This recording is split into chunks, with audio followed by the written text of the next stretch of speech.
ಮಾಜಿ ಪ್ರಧಾನಿ ಎಚ್.ಡಿ. ದೇವೇಗೌಡರ ಕುಟುಂಬವನ್ನು ರಾಜಕೀಯ ದುರುದ್ದೇಶದಿಂದ ತೇಜೋವಧೆ ಮಾಡಲಾಗುತ್ತಿದೆ ಎಂದು ಖಂಡಿಸಿ ಮತ್ತು ಅಶ್ಲೀಲ ದೃಶ್ಯವುಳ್ಳ ಪೆನ್ ಡ್ರೈವ್ ಹಂಚಿದ ಆರೋಪಿಗಳನ್ನು ಬಂಧನ ಮಾಡದೇ ಇರುವುದನ್ನು ವಿರೋಧಿಸಿ ಜೆಡಿಎಸ್ ಪಕ್ಷದಿಂದ ಪ್ರತಿಭಟನೆ ನಡೆಸಲಾಯಿತು.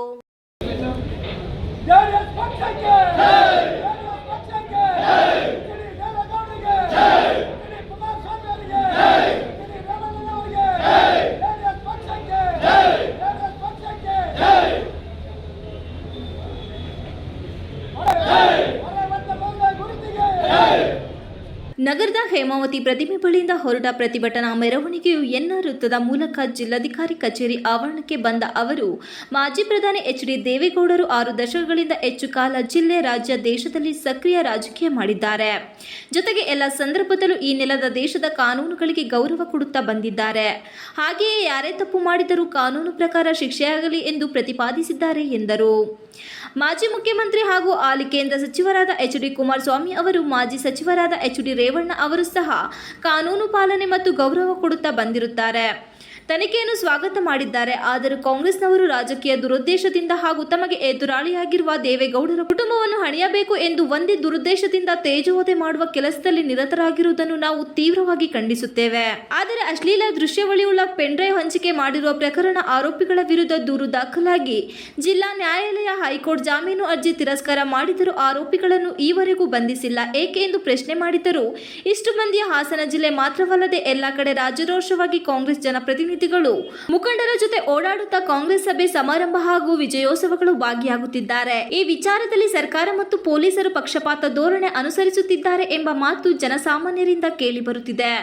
ಸರ್ಕಾರ ಈ ನೆಲದ ಕಾನೂನಿಗೆ ಗೌರವ ಕೊಡುವುದು, ಪಾಲನೆ ಮಾಡುವುದಿಲ್ಲದೆ ಪೆನ್ ಡ್ರೈವ್ ಹಂಚಿಕೆ ಪ್ರಕರಣದಲ್ಲಿ ಯಾವುದೇ ಪಕ್ಷವಾಗಿರಲಿ, ಮುಖಂಡರಾಗಿರಲಿ ಕೂಡಲೇ ಬಂಧಿಸಿ ಕಾನೂನು ಕ್ರಮ ಜರುಗಿಸಬೇಕೆಂದು ಈ ಮೂಲಕ ಒತ್ತಾಯಿಸುತ್ತೇವೆ ಎಂದು ಹೇಳಿದರು.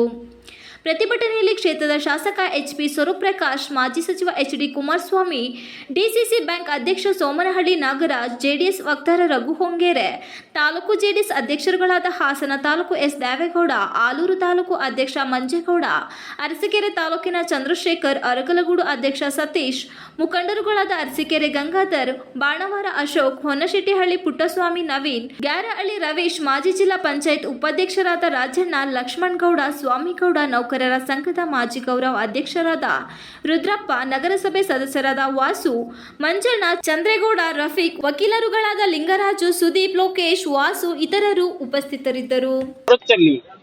ಯಾಕೆ ಸುಮ್ಮನಿದ್ದಾರೆ, ಯಾಕೆ ನಿಷ್ಪಕ್ಷ ಮಾಡ್ತಾ ಇಲ್ಲ? ಅದಕ್ಕೆ ನಾವು ಹೇಳ್ತಿದ್ದು ಸಿಬಿಐ ಕೊಡಿ ಅಂತ ಹೇಳ್ತಾ ಇದ್ವಿ.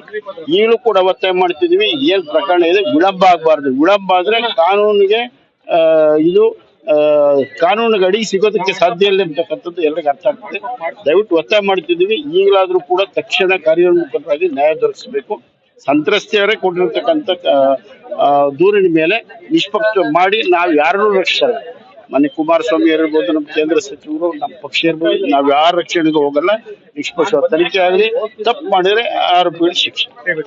ಪ್ರಕರಣದಲ್ಲಿ ಅವರು ಪರವಾಗಿ ದೂರು ಕೊಟ್ಟ ವ್ಯಕ್ತಿನೇ ಇವಾಗ ಹೌದು ಗಮನಿಸಿದ್ದೀವಿ. ಈಗ ಅವರು ಉಲ್ಟಾ ಹೊಡೆದಿದ್ದಾರೆ. ಅದಕ್ಕೆ ಅವರೇ ಹೇಳಬೇಕು. ಆರೋಪಿಗಳೇ ಇವತ್ತು ಏನ್ ಹೇಳಿದ್ರೆ ಅಂತ ಎನ್ಕ್ವೈರಿ ಆಗಲಿ ಪೊಲೀಸ್. ಅದರಲ್ಲಿ ಷಡ್ಯಂತ್ರನೂ ಇದೆ. ಮೊದಲು ಒಬ್ಬ ಕಂಪ್ಲೇಂಟ್ ಕೊಟ್ಟಂತ ವ್ಯಕ್ತಿ 3ನೇ ದಿನಕ್ಕೆ ಬದಲಾವಣೆ ಆಗ್ತಾರೆ ಅಂದ್ರೆ ಖಂಡಿತ ಷಡ್ಯಂತ್ರ ಇದೆ. ಖಂಡಿತ ಇದನ್ನ ಮಾಡುವಂತಹ ಪ್ರಯತ್ನ ಇದೆ. ಎನ್ಕ್ವೈರಿ ಗೊತ್ತಾಗುತ್ತೆ ಮುಂದಿನ ದಿನಗಳಲ್ಲಿ ಯಾವ್ದು ನಿಜ, ಯಾವ್ದು ಸುಳ್ಳು.